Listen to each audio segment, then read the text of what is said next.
네, 전 세계를 그리고 한국을 뜨겁게 달구었던 2020 도쿄올림픽 다들 기억하시죠? 우리 선수들이 열심히 할 수 있도록 한마음 한뜻으로 응원을 했던 그 기억이 새록새록합니다. 거기에다가 우리 부산 출신 선수들이 두각을 나타내서 더 반가운 모습이었는데요. 그래서 이번에는 2020 도쿄올림픽을 아주 소중한 땀방울로 성과를 거두었던 우리 부산 출신 선수들을 한번 만나보도록 하겠습니다.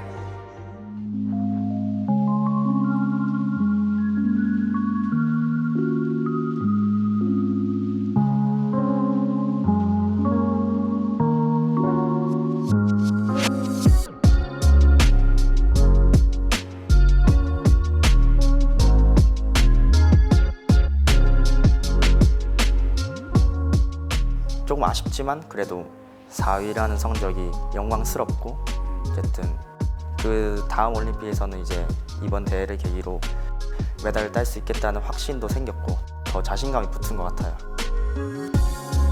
일단 올림픽에 출전한 것만으로도 너무 저는 영광이었고 기적이라고 생각을 하는데, 거기서 정말 운 좋게 동메달 결정전까지 가서 많은 분들이 가라데를 알 수 있어서 너무 좋았던 것 같습니다.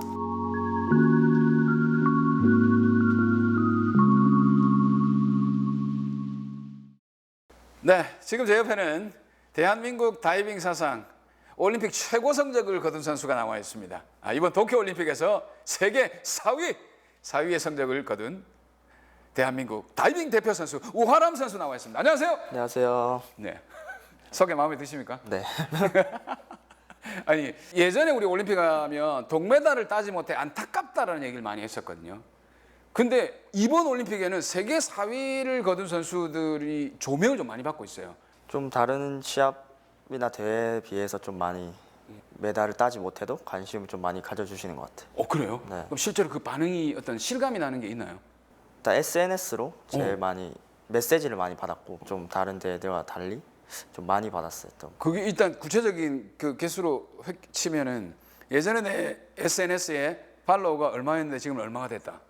원래 4,000명이었는데 네. 이번에 15,000명 올라서 2만 명 가까이 됐거든요.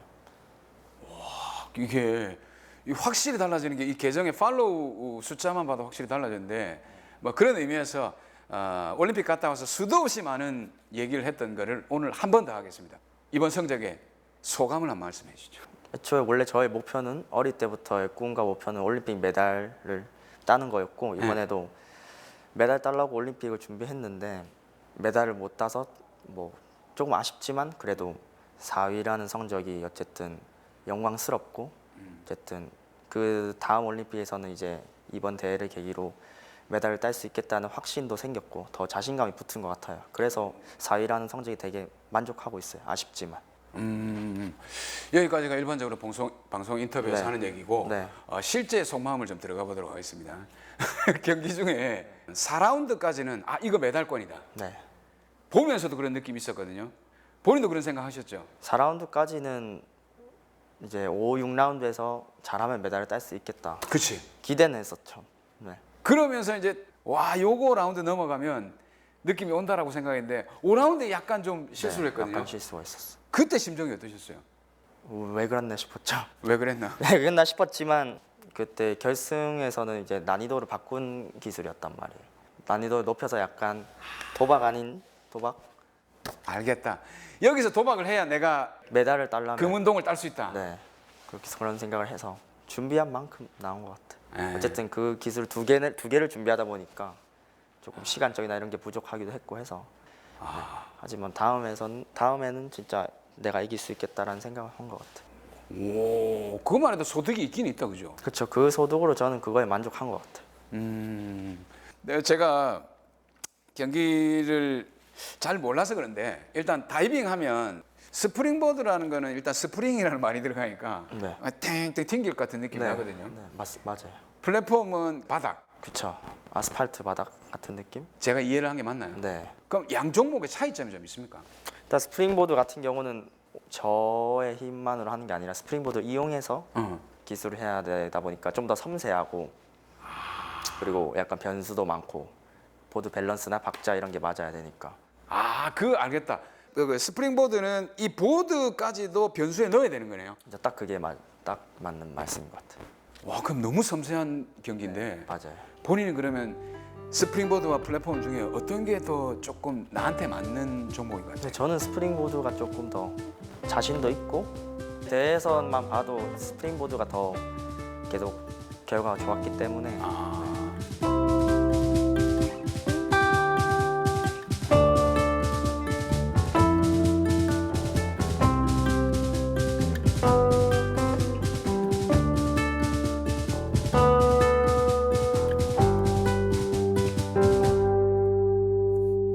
그래. 그러면 그 완벽한 것들을 하기 위해서 매일매일 훈련을 7시간 이상씩을 소화를 해낸단 말이죠. 네. 그러면 사실은 일반인들도 똑같은 생활이 반복이 되면 지치잖아요. 네.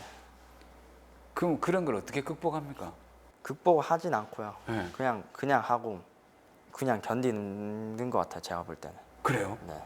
그거를 견뎌야지 더 잘할 수 있고 자기가 목표한 걸 약간 이룬다는 생각들이 제가 보는 선수들은 그런 것 같아요. 아, 우리는 지금 이제 인터뷰에서 이런 게 나왔으면 했거든요. 견디기 위해서 뭐 블록을 한다든지 프라모델을 한다든지. 네. 근데 전혀 그런 게 없네요. 없진 않죠. 이건 뭐 네. 좋은 말로 한 거고 네. 뭐 저희도 게임도 하고 저희가 뭐 막 밖에 나가서 놀 시간도 별로 없고 그러니까. 막 술도 먹을 시간도 없기 때문에 그냥 방에서 혼자 할 수 있는 것들 다 하는 것 같아요. 와, 진짜 이게 제가 왜 이런 말씀드리냐면 사람들이 보고 환호할 만한 그런 어떤 결과를 낳기 위해서 네. 그냥 인간 우하람으로서는 사실 좀 재미없는 삶일 수도 있잖아요. 그런 생각 안 해보셨어요? 그런 생각을 했었지만 또 근데 이 나이나 다른 또래에 비해 얻은 것도 많고 나는 그럼 다이빙을 하면서 네. 얻은 건 뭐고 잃은 건 뭔 것 같아요? 얻은 거는 일단은 평균적인 뭐 또래 나이들보단 돈도 벌고 많이 벌고 그렇죠, 돈. 네 일단 돈이 중요하니까 스포츠인들이 제 꿈에 그리던 뭐 올림픽 무대나 일단 국제 대회 같은 것도 많이 경험하고 뭐 명예라고 하면 명예일 수도 있지만 약간 그런 것도 있고 잃은 것들은 학창 시절을 제가 못 보낸 거 아, 그럼 그때 중고등학교 또래 친구들이 잘 없었겠네요. 많이 그럴 기회가 많이 없었죠. 그러니까 학교를 뭐 못 나간 거는 뭐 괜찮은데 그런 또래 친구들과 어울리는 거 약간 그런 것들이 부족했던 것 같아요. 하긴 학교를 안 나간 거는 좋죠. 무조건 좋죠. 네. 좋은데 고등학교 친구, 중학교 친구를 만나서 그 옛날 생각을 많이 하거든요. 맞아요. 네 그런 것들이 조금 아쉬운 부분이죠. 네. 그 진짜 아까 얻은 거 할 때 돈 말고 뒤에 아무것도 없었으면 큰일 날 뻔했습니다. 그렇죠. 그러면 좀 많이 외로울 그러니까 것 같아요. 내가 잃은 게 너무 큰데 네. 얻은 게 돈 외에도 좀 정신적인 무형의 것들이 있어야 되는 거 네. 아닌가 하는 생각이 들거든요. 네. 그러면 정확히 다이빙을 언제 시작한 거예요? 저는 8살 때부터 했어요. 방과후 수업으로 전 다이빙을 배웠기 때문에 계속 그때부터 쭉 다이빙을 배워왔어요. 아, 초등학교에 방과후 수업이 다이빙이 있었어요? 네. 뭐 우연찮게 제가 사회초등학교 나왔는데 그럼 사실 실내 수영장이 네, 있으니까 거기서 선수 모집하면서 방과후 수업을 운영을 하더라고요. 그때 당시에 보면 아이들이 좋아하는 스포츠들 있잖아요. 네. 중계도 많이 되고 하는 뭐 축구, 배구, 농구, 뭐 야구 뭐 여러 가지 있잖아요. 다이빙 하면 할수록 약간 소외되는 느낌, 조금 부러운 느낌 이런 건 들진 않았어요. 다이빙이 조금 많이 잘 모르는구나. 약간 사람들이 모르는구나 거는 많이 느꼈었어요. 아, 그렇죠. 왜냐하면 저 운동 선수라고 하면 무슨 운동이냐고 물어보잖아요. 근데 다이빙 선수라고 하면 몰라요. 그러니까 그런 부분들이 조금 많이 속상했었어요. 그럼 나 어차피 운동신경도 있으니까 종목을 한번 갈아타보자 이런 생각은 안 해보셨어요? 단 한 번도 없었어요. 저는. 단 한 번도 없었어요? 네, 저는 다른 운동을 해야겠다는 생각이나 이런 건 단 한 번도 없었어요. 아니, 다이빙이 얼마나 매력적이길래. 제 꿈을 꿨었고 그렇게 목표가 생기다 보니까 그렇게 된 것 같아요. 저는. 아, 주변 시선보다는 내가 네. 하나씩 목표를 세우고 이뤄가는 것 때문에 그렇죠. 거기에 일단은 빠져가지고 네. 쭉 가는 거네요. 여기까지 온 거네, 그죠? 네. 그러면 한 번쯤은 위기가 오거든요. 네. 정체기도 오고. 네. 그런 적은 없었어요? 위기는 온 적은 없지만 정체기는 뭐 왔었다고 생각해요. 더 이상 발전을 하지 않고. 저는 그렇게 생각했었어요 그때 당시에는. 아, 그래서 좀 힘들었던 시기가 있었고. 아, 근데 그게 사실은 정체기가 아니었던 거였어요. 그래요? 왜냐하면 그게 느리게 가고 있었던 거지 그 향상되는 게 저는 지금 생각해보면 그렇게 생각해요. 저는. 어떤 의미인지 알겠어요. 네, 당시에는 멈춰 있다고 생각했는데 아니었어. 사실 그 이전에 너무 빠른 속도로 발전을 네. 했기 때문에 네. 그때 느리게 가는 게 오히려 정체됐다고 생각한 거죠. 네.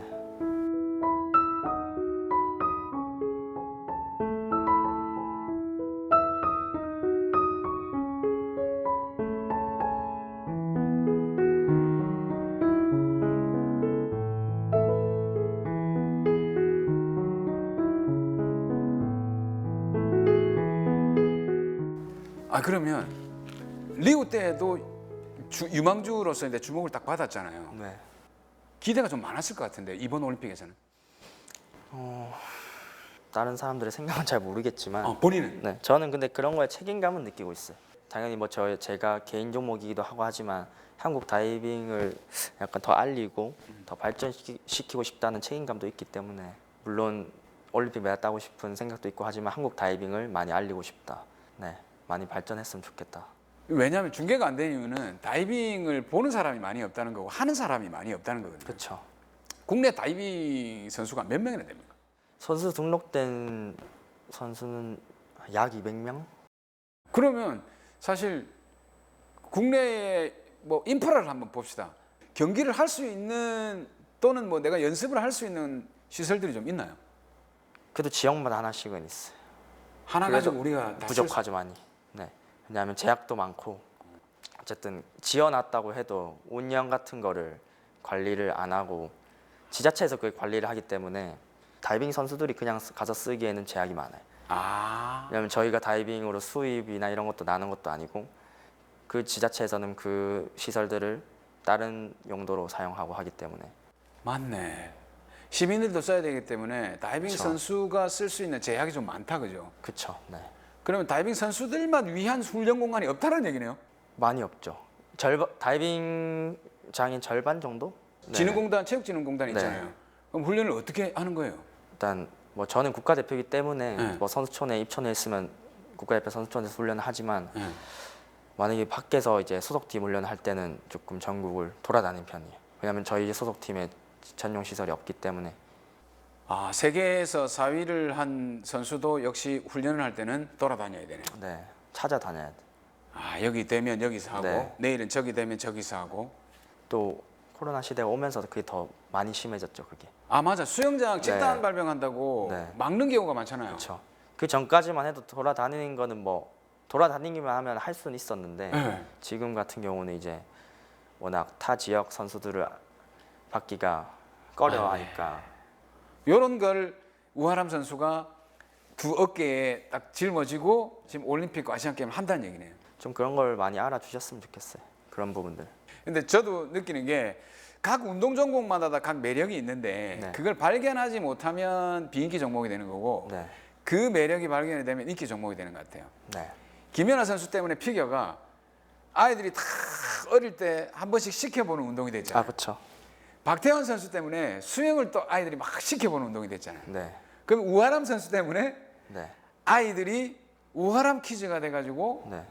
다 한 번쯤은 다이빙을 시도해보는 어릴 때 그게 되면 대단한 거 아닙니까? 그죠? 그렇죠. 그렇게 되면 정말 좋은데 저는 그거보다 그 먼저 다이빙 쪽이나 여기서 좀 더 활발히 해야 된다고 생각해요. 아, 어쨌든 수영이나 피겨 같은 경우도 아이들을 위해서 그런 환경을 만들어 줬으니까 아이들을 그치. 시작하는 거잖아요. 아, 그러니까 다이빙 쪽에서도 좀 환경을 더 만들고 하면 그렇게 될 수 그러네. 있다고 생각해요, 저는.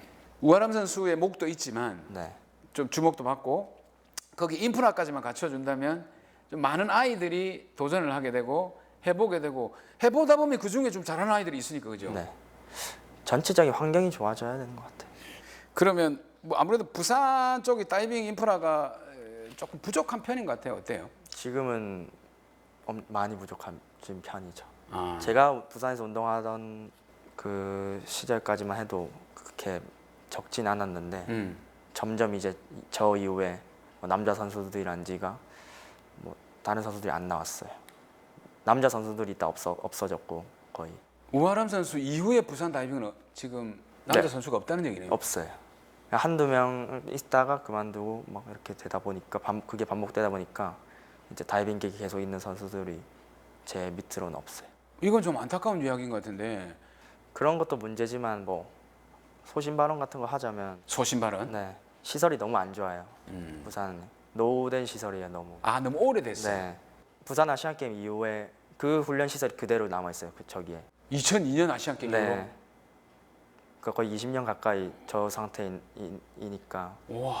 조금 바뀌었어도 뭐 아직 많이 너무 부족하고 다른 타 지역에 비해 그런 부분들이 많이 아쉽죠. 그렇죠. 사실 이게 메달을 따고 이게 문제가 아니라 생활 스포츠로서 우리 아이들의 건강을 위해서도 여러 가지 어떤 스포츠 시설들이 있으면 좋잖아요, 그죠? 네, 그 중에 또 선수가 되기도 하니까. 네, 네, 그건 우리 부산에서 조금 신경을 좀 써주셨으면 좋겠습니다. 네.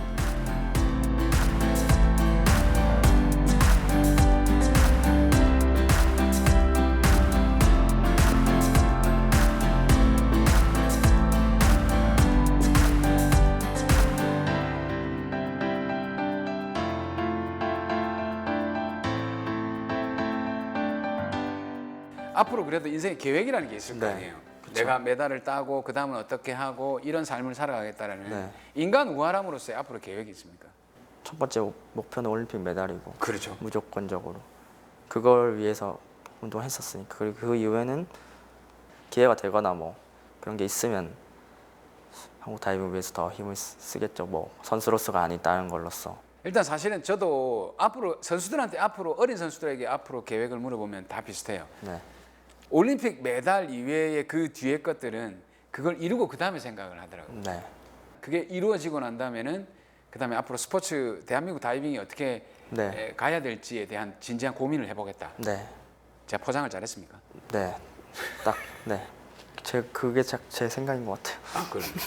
자, 그러면 우아람 선수 인생에 사진처럼 딱 남아 있는 한 컷을 뽑는 순서거든요. 네, 우아람 선수의 당신의 한 컷은 어떤 컷입니까? 이거는 도쿄 올림픽 당시 3미 스프링보드 경기 결승 무대에서 2라운드. 네, 그럼 왜 이 장면을 꼽으신 거예요? 제가 순위권 경쟁을 하면서 2라운드부터 그게 시작됐어요. 그 막을 연 게 2라운드였죠. 네, 어쨌든. 그러니까 이번 도쿄 올림픽에서 날개 이 말 그대로 팔이 날개잖아요. 날개 시작한 장면이네요. 그렇다고 볼 수 있죠. 네. 보통 많은 사람들이 3라운드, 4라운드를 많이 기억해 주세요.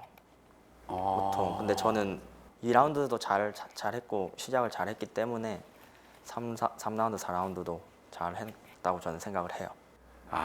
그럼 우하람의 도쿄 올림픽의 시작이네요, 그죠? 4위의 시작을 알리는 곳이네. 그렇죠? 우하람 선수 보면서 느낀 거는 인생에 있는 그 목표라든지 자기가 걸어가야 할 것들이 특별히 좌지우지 않고 분명하게 보여서 가는 사람 같아요. 네. 인간 우하람에게 내가 여기까지 온 거에 대한 수고로움에 대한 칭찬 한마디 해주시죠. 칭찬이요? 자기 자신에 대한. 네. 솔직히 안 힘들었다고 하는 거짓말이지만 그래도 변하지 않아서 고맙고 계속 그 목표한 거 이룰 때까지는 변하지 않았으면 좋겠다라고 말하고 싶어요. 저는 우하람에게 고맙다란 말만 해주고 싶어요. 고맙다고요. 네.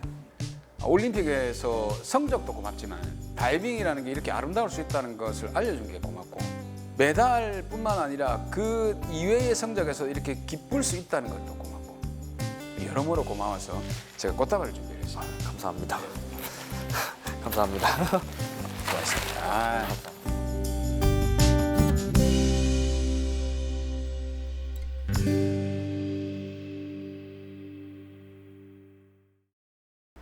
네, 이번에 만날 손님은 이번 도쿄 올림픽에서 가라테 전체 5위를 차지한 국가대표 가라테 가타 선수 박희준 선수입니다. 안녕하세요. 안녕하십니까? 이야, 제가 소개를 하는 것도 굉장히 긴데 국가대표 가라테 가타. 가라테는 우리가 흔히 얘기하는 공수도 맞잖아요. 네, 네. 가타는 뭡니까 그러면? 가라데에서도 두 개로 나뉘어지거든요. 저희 뭘로? 태권도는 이제 품새랑 겨루기처럼 저희도 똑같이 카타랑 쿠미테로 나뉘는데 이제 저희가 거기서 이제 품새 종목인 카타 그다음에 대련이 이제 쿠미테 이렇게 해서 저는 카타 선수입니다. 그 전체 5위를 했거든요. 일단 그래도 올림픽에 출전해서 세계 5위를 한 소감부터 한마디 좀 듣고 싶습니다. 소감이요? 일단 올림픽에 출전한 것만으로도 너무 저는 영광이었고 기적이라고 생각을 하는데 거기서 정말 운 좋게 5위까지 동메달 결정전까지 가서 많은 분들이 가라데를 알 수 있어서 너무 좋았던 것 같습니다. 이게 이제 아주 모범적인 대답이고 실질적으로 네. 동메달 결정전에서 점수가 탁 이렇게 저쪽 손이 올라갔잖아요. 너무 아쉬웠어요. 울고 싶었어요. 울 거지. 네, 밥도 안 넘어가더라고요. 그러니까 그게 진짜 소감이에요. 네. 저도 너무 같이 보면서도 아쉬웠었는데 네. 동메달 결정전에 있는 영상이 그 조회수가 상당했거든요. 너무 좀 뿌듯했고 너무 감사한 마음이 좀 컸던 것 같아요. 저희 카라테 선수가 항상 이렇게 꿈꿔왔던 거거든요. 올림픽도 올림픽이지만 이제 조금 많이 알아주셨으면 좋겠다 했는데 조회수도 많이 나오고 해서 너무 조금 뿌듯했어요. 그 밑에 댓글도 엄청 많더라고요. 네, 근데 댓글은 제가 거의 잘 안 봤습니다. 조금 네, 일부러 안 보려고 뭐 너무 축하해주고 응원해주시는 댓글도 많이 봤는데 이상한 댓글 있어요. 네, 이상한 댓글도 많고 항상 해서 있어요. 네. 예, 그거는 저 같은 게 소심한 사람들은 그걸 다 일일이 찾아보고 이걸 확 찾아 이런 생각을 하고 나는데 그걸 그냥 건너뛰셨군요. 저도 찾고 싶은 마음이 큰데 또못 찾으니까 그런 스트레스 안 받으려고 일부러 안 보는 거죠. 맞아. 근데 이번에 이제 도쿄 올림픽에서 종목이 됐는데 이제 다음 파리 올림픽도 되는 건가요? 어떻게 되는 건가요? 안 됐습니다. 안 됐어요. 네, 저희 이번에 처음이자 마지막으로 된 거예요. 처음 올림픽이었고 마지막이 될지도 모르는 올림픽인 거네요. 그죠. 앞으로 어떻게 될지 모르니까. 야, 그러면 정말 동메달이 난 박희준 선수가 잘한 것 같은데 우리가 보는 눈이 없잖아요. 뭘 기준으로 심사를 하는 거예요? 사실 그거는 뭐 선수들도 이렇게 납득이 안 되는 경우들이 좀 많아요. 왜냐하면 너무 주관적이니까 심판들이. 그래 주관적이에요? 네, 체조를 예를 들면은 몇 바퀴를 돌아서 뭐 착지를 해야 된다. 난이도 이렇게, 몇 점, 몇 점. 몇 점 이렇게 있는데 저희는 그런 게 없거든요. 그냥 뭐 자세, 이동 이런 거 기본이 어떻게 돼 있나, 뭐 힘, 표현력 이렇게만 뭐 몇 돼 있으니까 그렇게 조금 판정하기가 조금 어려운 것 같아요.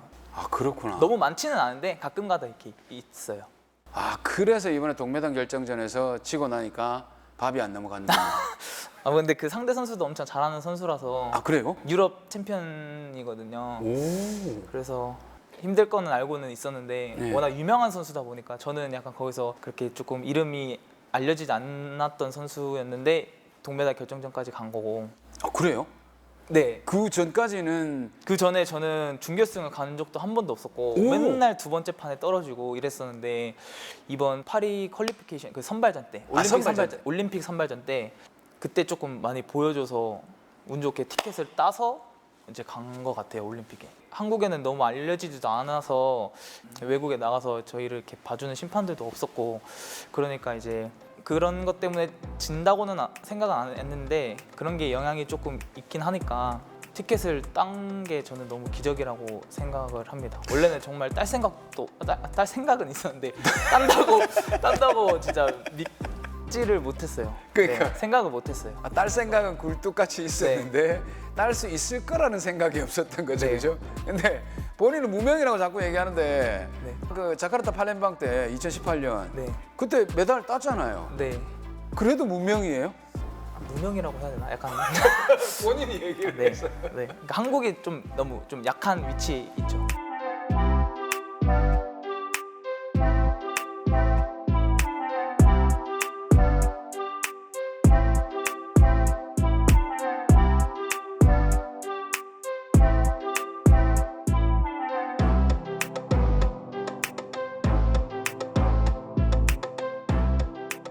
아니 지금 얼핏 보니까 네. 오늘 방송이라고 이렇게 딱 메이크업 다 하고 온 거예요? 아니요, 저 메이크업 하나도 안 해요. 아니 근데 이 피부가 지금 이런 상태예요? 이번에 올림픽 끝나고 이제 외국 사람들한테 연락이 좀 많이 왔어요. 뭐라고요? 너희 그 스킨 피부 관리 루틴이 뭐냐. 그래가지고 올림픽 그 방송하면 보는데 네가 제일 피부가 좋더라. 그래갖고 그래서 그래서 뭐라고 대답해 주셨어요? 그래서 제가 김치 먹으러 갔어요. 김치 많이 먹으면 피부 좋아진다고. 예. 김치가 영향을 미쳤는지는 모르겠는데 모르겠는데. 어쨌든 피부는 굉장히 좋아요. 감사합니다. 가라테라는 종목을 우리가 좀 얘기를 하고 있는데 선수가 되면 딱 종목이 정해지는 거예요? 아니면 뭐 두 개를 다 하다가 뭐 그냥 이번에 이게 좋으니까 나는 이걸로 간다 이렇게 되는 건가요? 원래는 두 개 다 하면서 시작합니다. 원래 카타랑 쿠미테는 따로따로가 아니기 때문에 기본기부터 이렇게 배우면서 그 다음에 이제 카타 동작을 배우면서 이제 좀 실전성 있게 대련으로 해서 하는 건데 이제 네, 한국에서는 거의 이제 초이스를 해서 하는 것 같아요. 아. 왜냐하면 너무 이게 인지도도 없고 하다 보니까 야, 그러니까 이게 선수층이 너무 얇아서 네. 두 개를 그냥 동시에 다 해가지고 괜찮은 선수를 뽑는 게 아니라 네. 일단 아예 몇 안 되는 선수이기 때문에 갈라놓고 시작하는군요. 거의 대부분 그렇게 하고 있는 것 같아요. 본인은 그러면 카타가 좀 강점이 있는 것 같아요. 제가 카타를 선택하게 된 거는 둘 다 시합을 나갔는데 네. 카타가 유난히 좀 성적이 좋아서 아, 그것 때문에 더 좀 재미를 붙였던 것 같아요. 뭐 선택에 대한 철학적인 배경 이런 건 없네요. 좀 맞기 싫은 것도 있었고 아, 맞게. 네, 맞기 싫어서 그냥 혼자 하는 걸로 택한 것도 있었는데 하기가 그 생각도 성적도 하필 또 좋아서 아 나는 이 길이 맞는 거구나 해가지고 이렇게 했어요. 겨루기를 하면 사실은 좀 그 상대와 함께 대련을 하는 거니까 약간의 공포심이 있긴 있겠어요, 그죠? 저는 어렸을 때만 해서 공포심이 좀 있었던 것 같아요. 어렸을 때 얘기를 하는데 네. 가라데를 언제 시작하신 거예요? 중학교 1학년 때쯤에 시작을 했어요. 그때 처음 접하게 돼가지고 원래 저도 이제 다른 운동을 하다가 검도나 이런 거 태권도 이렇게 하다가 아, 무술 쪽을 좋아하셨구나. 네 하다가 이제 그쪽 관장님께서 이제 한번 해보자 이렇게 해가지고 다 같이 해보자 이래서 이렇게 DVD 보고 이렇게 했었어요. 그 한 게 해요. 왜냐하면 가라테 체육관도 많이 없고 네. 알려지지도 않았는데 어떻게 그걸 할 생각을 한 거예요? 그러니까요. 저도 갑자기 그냥 어렸을 때 하라고 하니까 그냥 했었어요. 저 사실은. 그래도 집에 있는 아버님이나 어머님 입장에서 보면 기왕에 운동하는 거 좀 인기 스포츠를 했으면 좋겠다 생각할 수도 있잖아요. 아버지 자체가 이제 저를 검도로 보내셔가지고 제가 어렸을 때 워낙 좀 까불고 다녀가지고 아빠가 잡으러 놓으려고 이렇게 했던 것 같아요. 좀 더 예의에 가까운 스포츠를 접하게 하고 싶었나 보네, 그죠? 아, 그래서 그러면 결국 하게 되는데 지금은 어때요? 이걸 지금 주종목으로 내 삶의 주종목으로 삼고 있잖아요. 아버님, 어머님 이제 그 뒤에는 뭐라고 안 하세요? 네. 그럼 이거에 대해서 뭐라고 하신 적은 없어. 워낙 아버님, 어머님이 너무 든든한 서포터 역할을 해주셔가지고 아버지가 오히려 저 말레이시아로 거의 보냈거든요. 훈련을 하라고. 3달 동안 고등학교 2학년 때 혼자서 그냥 보내고. 좀 신기하기는 한데요. 네. 아버지가 저 공부하겠다 해도 공부도 안 시키고 이거 시키고. 아버지가 고등학교 선생님이시거든요. 우와우! 그런데 무슨 과목이신데요? 수학이에요, 수학. 그러면 아버님이 수학 선생님이라면 사실 공부를 해도 될 정도의 환경이 됐는데, 그죠? 네, 그래서 제가 공부를 하겠다. 음. 고등학교 때 왜냐면 친구들이 다 공부를 하니까 같이 놀던 친구들이 다 그러니까. 공부를 하니까 어린 마음에 나도 공부를 하고 싶다. 공부해서 대학 가겠다. 이렇게 했는데 아버지가 네가 공부해서 무슨 대학을 가겠냐. 아버지가 조금 이렇게 판단력이 좀 좋으셨던 것 같아요. 아니, 아버님이 굉장히 멋진 분 같아요, 제가 보기에는. 아버지요? 네. 멋있습니다. 그러니까 수학 선생님이신데 내 아들에게 공부를 강요하지 않고 인생을 새로운 길을 네가 개척해서 살아라는 느낌은 쉽지 않거든요. 네.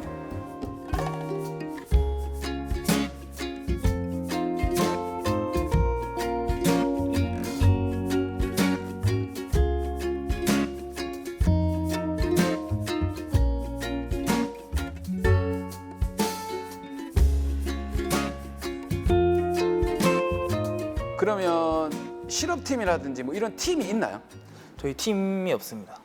팀이 없어요. 네, 팀이 없고 그냥 이렇게 체육관에서 훈련해서 대표 선발전을 해서 대표팀이 되는 거예요.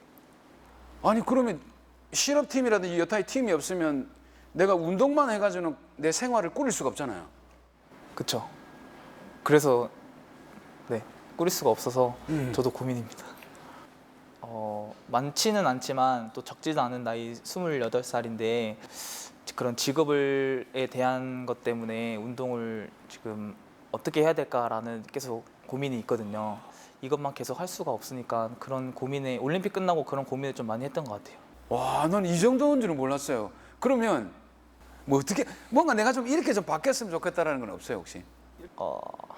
저 같은 선수는 이제 너무 수입적으로 때문에 운동을 훈련을 그만해야 되는 상황이 오니까 저는 지금 약간 전성기라고 생각을 하는데 맞아, 20대 후반이잖아요 이제. 네, 이제 저는 32, 3까지도 한창 전성기라고 생각을 하는데 그 부분에 대해서는 조금 많이 아쉬운 것 같아요. 그리고 인식 자체가 조금 안 좋은 것 같아요. 가라데라는 인식 자체가. 아, 일본 운동이다. 네, 일본 운동이다라는 인식 자체가 너무 안 좋아서 아까 말씀드렸듯이 댓글 이런 거 보면은 일본 운동인데 왜 하냐, 뭐 쪽발이냐, 친일파냐 이런 댓글들도 엄청 많거든요. 그래서 인식 자체가 안 좋다 보니까 네, 이런 길들이 많이 한정되어 있는 것 같아요. 가라데 선수로서 그냥 이런 무도로만 이렇게 딱 봐주셨으면 좋겠는데 그 이상한 몸을 수련할 때 내 몸이 얼마나 완벽해질 수 있는가로만 생각을 해주면 되는데 네. 이게 어디서 태어났고 이게 뭘 그렇게 중요한지 그죠? 일단 뭐 어마어마한 나의 지원 스폰서 이런 게 아니라 인식만이라도 좀 바뀌었으면 좋겠다. 지원 스폰 이거는 기대는 했었는데 제가 올림픽을 가면은 조금 바뀔 거라는 생각을 했었는데 아, 스포츠 용품 업체에서 스폰서 그런 게 없더라고요. 없어? 네, 그래서 그 꿈은 이미 접었고 이런 인식 자체만 아. 소박한 그런 인식 자체만이라 조금 바뀌었으면 좋겠습니다. 인식만 좀 바뀌어지고 조금만 지원이 괜찮아도 박희준이라는 선수가 30대 중반까지도 충분히 활동할 수 있는데 그죠? 네, 아, 그게 굉장히 좀 국가적으로도 좀 아쉬운 느낌이 좀 많이 드네. 어차피 아시안 게임은 해야 되잖아요. 네, 내년 아시안 게임까지는 좀 열심히 해볼 생각하고 있습니다. 그럼 그 뒤로는 계획을 그럼 못 세운 거네요. 네, 아직까지는 못 세웠어요. 어떤 그 인터뷰를 하면서 은퇴 얘기를 좀 하셨더라고. 그걸 제가 잘못 이야기해가지고 박희준 은퇴한다 이렇게 딱 됐더라고요. 아, 이제 올림픽 끝나고 이제 정신 없는 상황에서 계속 인터뷰를 하는데 앞으로 이렇게 이야기하다가 계획을, 그 상황이 이러니까 제가 지원도 못 받고 해서 언제까지 할 수는 없다. 할 것 같다. 뭐 생각해 보겠다 했는데 이제 기사에 박희준 은퇴. 저도 못 봤어요. 근데 이제 뭐 이런 친구들한테 연락이 이렇게 다 오더라고요. 연맹에서도 연락 와가지고 너 은퇴하냐고. 내년에 아시안 게임 안 할 거야? 은퇴한다며? 이러면서 네? 제가요? 그래서 아니라고. 오늘은 정확하게 얘기하십니다. 앞으로 박희준 선수의 계획은 어떤 계획이 있습니까? 네. 그래서 내년 아시안 게임까지는 열심히 해볼 생각이고 그 뒤에는 아직 생각 안 하고 있습니다. 그렇죠. 이게 은퇴가 아니에요. 네. 예를 들면 아시안 게임에 나가서 어떤 성적을 거두고 또 다른 내가 운동을 할 수 있는 지원 시스템이 되면 언제든지 계속 할 수 있다는 거 아닙니까? 그쵸. 그러니까 지금은 아시안 게임 그 다음을 못 보는 이유는 나도 살아야 되기 때문에 그런 거냐. 제가 살아야죠. 그러니까. 네. 아마 운동을 지금 그만두면은 백수가 될 텐데 그러니까. 계속 시합비랑 뭐 훈련비나 제 사비를 쓰느라 예? 시합비를 사비로 써요? 네, 올림픽을 가기 위해서는 랭킹 포인트를 쌓아야 되거든요. 네. 이제 그 랭킹 포인트를 쌓기 위해서는 자비로 가야 돼가지고 대회를요? 대회를 해외에서 있는 대회를 내 돈으로? 네, 자비로 갔어야 돼요. 그래서 이렇게 훈련 수당을 이렇게 모아서 이제 거기로 쓰고 이랬어요. 그때는 이제 올림픽 전이니까 그런 대회들이 한 거의 2달에 한 번씩 이렇게 많았었거든요. 이제 그런 거를 자비를 다 모아서 가고 저 같은 경우는 또 카타 선수다 보니까 테크닉을 배우러 일본에 또 가야 전지 훈련 같은 거. 네. 전지 훈련이라고 하기보다는 그냥 혼자 가서 이제 훈련비도 드려야 되는 입장이죠. 거기 선생님한테.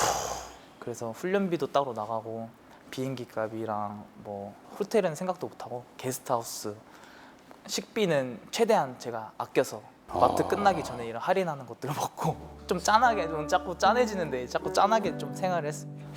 근데 이렇게 지원해주는 시스템 자체가 전무하고 내 사비로 오로지 내가 좋아서 하는 이런 경우는 처음 봅니다. 그럼 이게 앞으로 계획이라는 게 길게 계획을 할 수 없다는 그 이유가 바로 이런 것 때문이다. 그렇죠. 무슨 말씀인지 아실 것 같습니다. 예.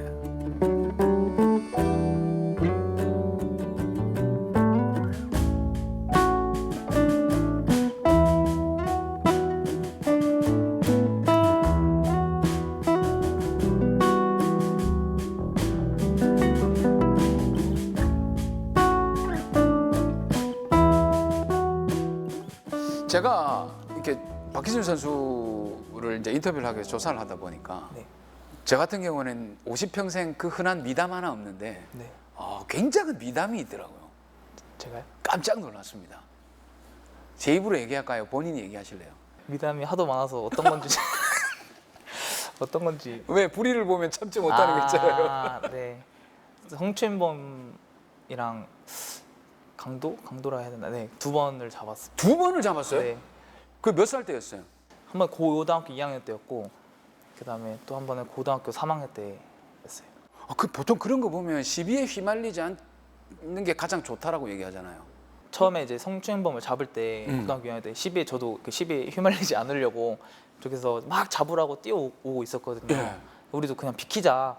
비키자. 비키자 이렇게 가자. 그냥 했는데. 연루되지 말고 가자 했는데 앞에 한 5m 이렇게 7m 이렇게 가까워질수록 어떻게 하지 하다가 친구들이랑 있었는데 잡자 이렇게 하고 그냥 이렇게 잡아가지고 그래도 사실은 그게 나서기가 쉽지 않습니다. 막상 상황이 돼 보니까 진짜 쉽지가 않더라고요. 그럼요. 네. 일단 내가 아무리 뭐 외견상으로 힘이 있다고 하더라도 물리적인 힘이 있다고 해도 그게 잘 안 되거든요. 네.